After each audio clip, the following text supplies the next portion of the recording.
Frequency Podcast Network wants to keep you safer online. That's why they've teamed up with TELUS Online Security. With data breaches becoming more and more common, it's important to know if your personal information has been compromised. Fraudsters can use your stolen data to attempt to open new accounts, rent or buy properties, and do other fraudulent activities in your name. Check to see if your personal info has been exposed. Try a free dark web scan brought to you by TELUS Online Security, powered by Norton. Visit TELUS.com/darkweb. No one can prevent all cybercrime or identity theft. Conditions apply. You're listening to a Frequency Podcast Network production in association with CityNews. All romance scams begin the same way, with a promise of love and an end to loneliness. And they all end the same way too, with heartbreak and an empty bank account. But increasingly, the methods scammers use to navigate from point A to point B are becoming more complex, harder to spot, and more difficult to seek justice for in the aftermath. A pandemic that gave scammers the perfect reason not to meet in person has combined with a spike in the average person's willingness to invest in cryptocurrencies to create a kind of perfect storm. So what does a modern-day digital romance scam look like? It looks a lot like a normal connection with someone in your city on a trusted dating app. It looks a lot like a smart investment that you can watch and even withdraw funds from at first. In short, it looks pretty normal until it's not. Here's how that works.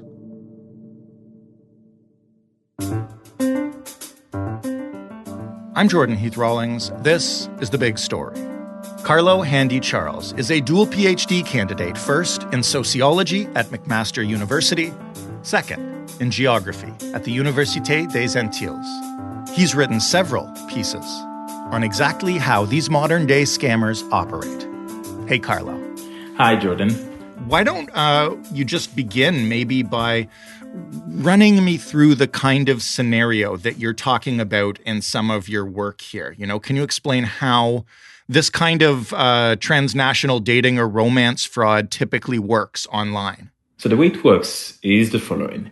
Somebody matches with you on a dating app. It can be any of the major dating apps that we know, Tinder, Bumble, even Grindr. Mm-hmm. And the person starts developing a relationship with you without you necessarily knowing it. The person is very nice at the beginning. So for most of the people who are unfortunately victim of that, they explain that, the chat started as something very normal and very low key. So it's a few messages. The person is not too insistent about anything. The person basically presents themselves as somebody who is a professional working in the same city, which is really important, as where the person, whoever the victim is living.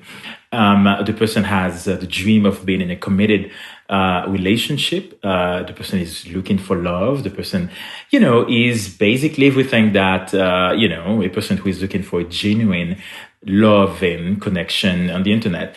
And that's how the relationship starts. So from that first conversation, that scammer or that criminal, as I prefer to call them, lures the victim to go onto any of the messaging apps, Telegram, for example, WhatsApp, and they start talking because on these apps, as we know, conversations are encrypted. So there is no way, as far as we know, that companies like Meta, for example, or Telegram can control or intrude into the conversations that people are having on these messaging apps. Right. So then they started talking to you slowly to do what they call in their own language, basically, fasten you up. So they're giving you enough food, basically, in order for you to not suspect anything. So these conversations entail sending you a message in the morning to know how you were, how you slept the night before, how you woke up, how you felt, and then all of those things. And then they may message you. I want to stop you for just 1 second right there, because I'm kind of fascinated by this. So this person is pretending to be in the same city as their victim. Do they ever meet in person? Are they constantly trying to not do that? How does that part of it work? I mean, most of these scams happened during specifically during the first 2 years of the pandemic, the first year and a half of the pandemic, 2020. So the idea of meeting in person was not necessarily available for many people because, everything was closed, restaurants, bars, and then there were very strong public health measures to discourage people from meeting up. And we remember, right, the idea of the bubble, right? You have just one person or a few people in your bubble, your family, your close friend, and that's it. So it was kind of normal during the pandemic for people not to meet. So most of these relationships, they developed online and people never met, the scammers. So what happens then? How does it turn from this, constant reinforcement, how was your day, nice to hear from you this morning, etc., to a point where it starts to become dangerous? When does that happen? Yes, I think it's something that we really need to delve into. And that's the reason I wrote this article, because I think most people don't necessarily understand how scams like this happen. Most people would, most likely judge people who are victim of it instead of trying to understand. And then the way that I explain it is, if you have somebody who is messaging you every day, morning and night, and during the day to know how you are, positive messages, there is no request for money. There is no interest in having any of your personal information. The person is just being nice to you. Then it kind of develops into a relationship of trust and confidence. For example, one of the victims who still lives in Boston, she said that she lost $2.5 million US dollars during the course of a few months when, she started investing. And the reason that happened because she, had cancer at that time. She had recovered a few months earlier. And then a few months later, cancer reappeared. She was going through, a separation from her husband. She was alone, living in a house, and she was receiving these kind of positive messages every day.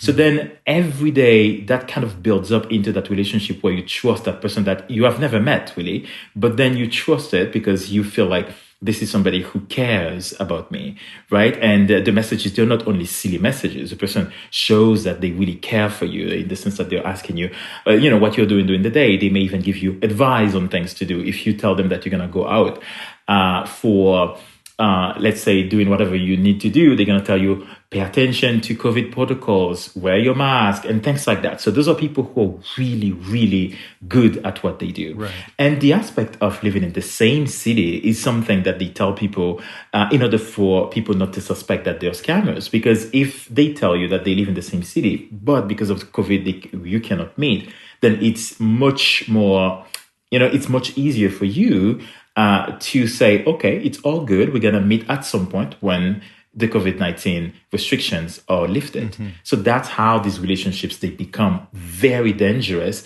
over the course of a few weeks or a few months. How does the money come into it and when? You mentioned it's an investment, and that's one of the reasons we wanted to talk to you. We've done an episode about romance scams before, and the perp's MO in that situation was to be getting in trouble, right? Like, oh my gosh, my plane ticket got canceled. I need $300 to get my plane ticket, or, my friend is in jail. I need to bail him out. Like all these unfortunate situations, which probably smell a little suspicious after one or two times. But this is an investment pitch. Tell me how it works. So the way that works, as I said, we have to think and to keep in mind the idea of building trust, right? Building a trusting relationship over time, over a few weeks, over a few months. So then when this trust is there, what these scammers, they start to do. And then we have to say that these scammers, they use script. That's really important because what they're doing, they're not doing it only based on how things are evolving. They're doing it based on a particular script that is created by people who have knowledge in psychological profile. For example, they, algorithm to know what works on which customers, because that's how they call the victims, customers. Those are clients for them. So then at some point when they are really sure that the person they are communicating with trust them, they start telling the person that they have invested in cryptocurrency as a side hustle, basically. So, for example, let's say I am somebody who is talking to somebody who is, a scammer without me knowing it. And, over the course of a few months, we have been chatting. The person knows enough about me and then about what I do for a living, about even not how much money I make, but, whatever struggles I might have in life. Then the person tells me the same thing about them, right? They're working for this company, they're making that type of money. But in addition to the salary that they have at this company, they're also investing in cryptocurrency. And their investments in cryptocurrency have made huge returns. For example, if the person pretends to be a beauty salon owner, they're going to tell you, I do that for a living every day, but then what I do on the side is to invest the money that I'm making into, cryptocurrency. So then I've been able to make, for example, the past month, I've been able to make $20,000, $50,000, $100,000 of benefit. Right. Without counting the principal amount. So they basically drop in hand the first time without asking you to invest in anything. And then they keep dropping basically hints to you. And then by the time that they ask you to invest, or they suggest that you invest with them as a couple for your future together, you do it. Because you have been talking with that person, for a long time. You have built trust with that person, and the person has also made, enough money in the side investment thing.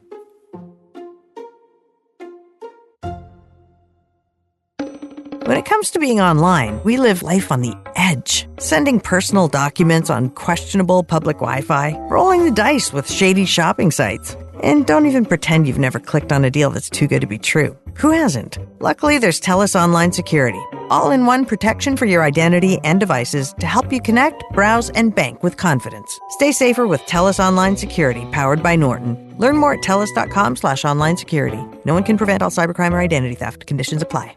This week on the Reheat podcast, we're talking about the boundary breaker and allegedly terrible boss, Ellen DeGeneres. Do we think the second supposed cancellation of Ellen could really spell her end? No, she's way too powerful at this point. Ellen is going to work as long as she wants to work. Someone is always going to write her a check. Listen to this episode of The Reheat and so many more, available on the Frequency Podcast Network or wherever you get your podcasts. Find your frequency. What happens once you make that investment? So they tell you about these investments, they tell you about all the returns that you're making, and then they suggest that you invest a very small amount of money first. So then they can tell you, okay, in order for you to judge, the quality of that investment, I'm going to suggest that you invest $500, for example, or $200 or $100. Which is not that much money for a lot of people, specifically if you're like in your 30s, your 40s, you have worked enough, you have had some savings in the banks, and during the pandemic, you have not, spent a lot of money because you have been at home. So you have some money, and then you want to do some projects with that money. Sure. Then when they tell you to invest a small amount of money, what they tell you to go through legitimate investment platforms. So depending on where they're talking to you and which country they're, scamming you in, for example, if you're in the US, they're going to tell you to go to a legitimate crypto.com platform or Coinbase. If they're in Canada, they're going to tell you to use ShakePay, for example. Like those are legitimate platforms, right, that people use to invest in cryptocurrency. And then after you register for all of that, they send you a link. And the link that they send you is the link of an investment platform where you're supposed to invest your money. And this investment platform is supposed to be better than the legitimate apps where you're investing your money. Which means that you buy cryptocurrency on legitimate platform, then immediately they ask the victims to send their money to that specific platform, which is a bogus platform, which is a fake platform that they control, that they set up, that they manipulate to make it look like the money that you're putting in is being invested and you're getting returns out of it. So then the first very small amount that you invest, whether it's $50 or it's $20 or even $100 or a few thousand, depending on your income capacity, your income level, they manipulate the fake platform that they create to make it look like you have made some investments. So if you invested $500, they make it look like you have made $200 of returns, right, out of the 500. So now that you have invested 500 and plus you have 200, you have 700, you're like, oh, that's basically working.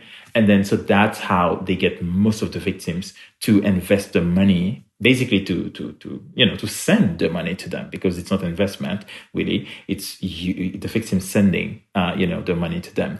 And then in order to convince the victim that the entire investment is real, they actually allow the victim, because again they manipulate those websites, they allow the victim to withdraw that money. Right? So if you have invested 500, you have had 200 as returns, they allow that victim to withdraw the entire 700 to the bank account. So imagine you as a victim, you withdrew $700 from a 500 investment, you're happy with it, right? So you want to keep doing it. And immediately after, they tell you, oh, and you trust them because you're able to have this money back to your bank account. It's not like something that stays there forever. No, you're able to have it on your normal bank account that you can use it right after, right? So then a lot of people, they're lured into these investments that way. That's the reason we're hearing people in the US or in Canada using huge sums of money. Like people in Canada using like $1 million. I read a case of somebody in Montreal using losing $400,000. That was, an apartment that person was going to, invest in. There was a person who actually contacted me after publishing my first article in March, and that person told me that they lost almost $1 million. It is incredible. It is incredible, but that's how they actually manage to make people invest. What options does somebody have once they either discover that this is a scam or their savings drop to zero and the person stops contacting them? Like, it's crypto, right? This is why they're using crypto, because it's unregulated? Yes, that's absolutely right. That's exactly the reason they're using it. They're using crypto because crypto is still not regulated yet. Which means that, there's not enough government oversight on it. They're not, and specifically because crypto is this kind of decentralized finance. So there is not a specific government body or a central bank that, regulates this. So then they use crypto to make people invest. So your question, what are the options? As of now, what I've heard that in the UK, some people were able to, file, for reimbursement, refund from the banks, and some of the banks in the UK, they have been able to help people who have been lured that way through women specifically to recover some of the money. But some of the other options is immediately, if you have invested that money and immediately you found out that it's a scam, then the best way to do is to contact, whatever bodies. For example, in Canada, it's the Canadian Anti-Fraud Center, it's the police, or the platform that for example, the crypto trading platform, the legitimate one where you bought the crypto to see what they can do. But in most of the cases, they are telling you that crypto, once you buy it, it's gone. When you've sent it, it's gone forever. It's not reversible. So they get stuck with zero money on the savings, but also a lot of them have also made, they have taken out loans. For example, I've read a recent case in the UK, as a matter of fact, of somebody who lost 113,000 pounds, and that person had taken several loans to keep investing over the course of several months, thinking at some point that he was going to, make some profit and repay those loans immediately and all of that. So that, speaks to how insidious, all of that is, and how good they are at convincing people to take loans to invest, right? Which is incredible. So how do we stop this then? If you're not going to be able to catch it on the back end, because once the money goes, it's gone, where can you kind of nip this in the bud on the front end so that it doesn't get to this point? Yeah. So on the front end, I think what I've been saying so far is that we need a coordinated effort from obviously the government, specifically the part of the government that deal with scams, with fraud. We need more awareness about this. And when I talk about awareness, I'm not only talking about putting just a message on a website. This is not enough awareness. We need ads on TV. We need ads wherever we can have ads in order for people to get used to it. The reason I'm saying it is because since 2020, since the onset of the pandemic, most of us, we have used online technology in a way that we have not used before. So we have had to adapt so quickly to that world of technology that a lot of us, we didn't know that existed before. And then so, there was a learning curve in terms of, how much you learn, how much you know about how things happen. So then in order to guide, the population in learning how online technology works, we need more warning, more educational videos and prevention about how scams works. We have known for a few years now that the world of cryptocurrency is the preferred, one of the preferred methods of payment of criminals. Then why not warning the public more about that kind of, a way of defrauding people? So that's what I can see the government do. But also the government should allocate much more money to, police departments to be able to fight this. We talk about the idea of privacy and anonymity in the world of cryptocurrency, but if there is enough money that is out there, it is possible to hire good tech people to follow the money, to see where the money goes, right? So we have seen a few documentaries now on how, people who are tech savvy, who are working in the technology world, how they have been able to follow money. And then to see where this money goes, and then who is able to receive this money. And we have had some big cases in Canada, in the US, where some people have been arrested, in the black market because the police departments they have been able to follow. So we know that's possible. We know it is possible. So then, as it's possible, what we need to do is dedicate more money. That's what I see the government do. But these coordinated efforts should also be done on the part of the financial institutions. For example, know your customer is something in Canada, which is mainly, related to the idea of, knowing who you are transacting money with and things like that. But also, I think we need to have a more holistic approach of customers, in the sense that if a person has had the bank account with you for 10 years, for 20 years, they have never withdrawn that much money in such a short period of time, and you are the financial advisor, at some point, I think there is some follow-up that needs to be done to really understand whether that person is investing that money in something that the person may regret later. So I think it's the idea of caring for your clients or caring for your customers, in addition to obviously, putting videos out there and then engaging more. Even the apps that the banks have, they can send messages and notifications on the apps to tell people when there is a new big scam going around, so then people can read it and really be warned about it. And also, we need the media to be much more upfront with the idea of talking about frauds, like you're doing it in this series. We need more series like that, because frauds, they're happening every day. As we are speaking, I'm sure there are some frauds happening, whether it's this big butchery and whether it's something else.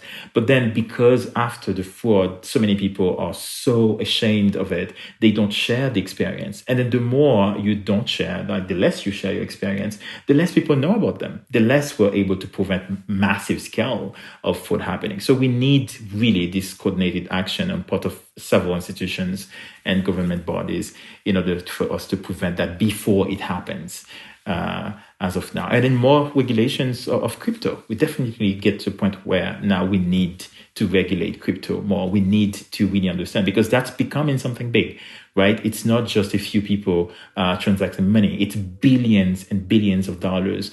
Only in 2020, $14 billion were lost in cryptocurrency fraud, right? So then we need to be able to do something to protect people.